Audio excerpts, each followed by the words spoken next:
We need politicians to look at every possible experiment that would make it easier to get married, easier to have families, easier to have families of size. We're talking about incentives, and those incentives will be ferociously opposed by people who think that marriage shouldn't be privileged. I think the record shows that it should.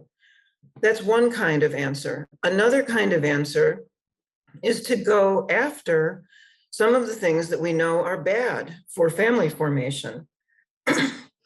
One of the most frustrating things in the United States is that we have, for example, very good laws on the books, lawyers tell me so, against obscenity, and yet there's no prosecution of pornography anywhere. This is something that needs to be gone after. It is a proven contributor to romantic trouble, to marital breakup. It's often cited in divorce cases now. We need to do something about pornography. That's something else that falls to policymakers to consider. Now, outside of policy, there are experiments, grassroots experiments that I think will be all for the better. In the United States, we have the experiment of classical schools, for example, non-denominational private schools, charter schools, where Greek and Latin are taught, where non-anti-American history is taught, et cetera. These grassroots experiments in education, I think over the long run, will be all to the good of the family. And I think similarly, the fact that the parents of America seem to be awakening to the problem of what is taught in American public schools is also all to the good. So we have to clear away some of what's clogging everything up out there. And I think we're seeing signs of life on all of those fronts. So that's an initial laundry list for policymakers and institution builders. I'm sure you're right. I mean, one of the things that a former treasurer, Peter Costello, often used to say here in Australia is that good economics is very good social policy. And as an example of that, housing affordability in this country has become a huge issue. Young people cannot get a house. It is influencing the way they live their lives enormously, including family formation. Very hard to put a roof over your head now. But extraordinarily, one of our most fantastic thinkers and writers in this country, Judith Sloan, uncovered that in some Treasury papers that Treasury in this country is making a reference to the economic burden on cost of motherhood. And what have we got to when smart people in treasuries can't understand that demographic collapses, rapidly aging populations present the most massive economic costs you could ever imagine? And I think I'm just saying that even at the highest level, there is a lack of clear thinking about the importance of family formation, not just for producing balanced, adjusted children who can relate well, but children in the numbers you need for a functioning society in the future. The privileging of motherhood would be a very good thing to bring back. I am no spokesman for any government, including governments other than the one I live under, but I would observe that Hungary is experimenting with some very interesting ideas on the family front. And one of them is that women with 4 or more children do not have to pay income tax for the rest of their lives. Now, I'm not saying that's exactly what we should try, but it's certainly an example of a policy that might have a pretty significant effect on people's thinking about family size. So those are the kind of initiatives that I think our governments should be looking at. Well, Mary, you've been very generous with your time. I'll round out, if I may, with just a reference or a question around, you gave a speech in the New South Wales Parliament. New South Wales is the biggest state for those listeners who are not Australian in this country. And I understand that you focused a bit on this issue of the rage, if I can use that word, that we now bring to our political discourse. It's almost as though we use rage against an alternative view as a sort of loyalty test.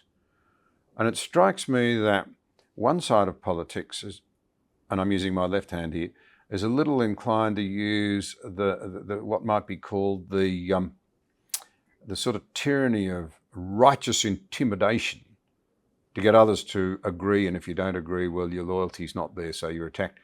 The other side, using my right hand, is a little inclined to engage in sheer ugly rage and disrespect for other people. When did the much touted idea that we've all got to live in tolerance? Now, tolerance is a useful virtue. I would have thought it was less powerful than love and the idea that you commit to your neighbour whether you like them or not. But tolerance was the big catch cry. You must be tolerant of people that have a different view. It's morphed surprisingly rapidly into this idea that when you get involved in politics, your starting point is one of anger and of rage. How did that happen in your view quite so quickly and quite so badly? I think partly the demise of civility that you're describing is due to the fact that Christianity no longer puts hard brakes on that stuff in the minds of many people. In other words, throw out the Christian code of loving your neighbor, and there's no reason not to go after your neighbor. So this is partly a religious problem. Second, I think that one of the biggest disputes of our time, and this has been ongoing since the 1960s, is over the sexual revolution, whether it's a good thing or whether we should take a second look and say, we need to rein this thing in. And we have to understand that's what's central in these fights over religious liberty that we're seeing, these no holds barred, go after anybody, make them lose their jobs, ruin their good name, etc. What we're seeing there is a fight over the sexual revolution. That is the only thing that these skirmishes are about. They are not about the commandment against stealing. They are not about the question of saints or the role of Mary or any of that stuff. It's all about whether there will or will not be rollback of this thing, given its consequences. So I think part of what we have to do, and I mean this especially for the conservative side, is understand these seismic shifts that we are seeing that are affecting our society. And we also have to not be that bad example of somebody violating the norms of what should be the norms of civility ourselves. So this is a message, again, especially to the right, I think, because we have to lead when we know that the other side won't in these matters. A young person who says, I get it, my life is really going to, be measured in terms of relationships rather than material success. But it's very hard in this day and age.